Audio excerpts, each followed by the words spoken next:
Benvinguts al supermagnífic Teatre de Lletres. Començam!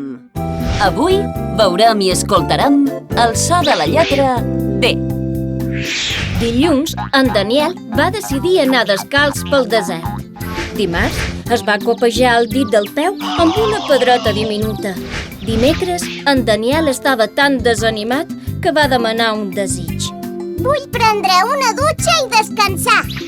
Dijous, els núvols varen descarregar un diluvi.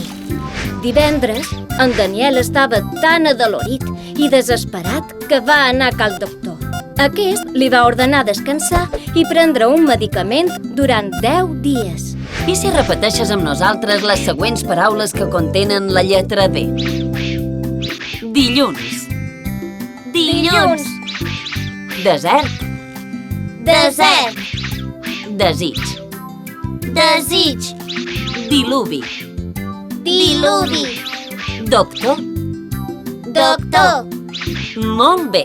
Hem conegut un parell de paraules que duen la lletra D. I vosaltres en sabeu algunes? El proper dia veurem paraules amb una lletra diferent. Adeu!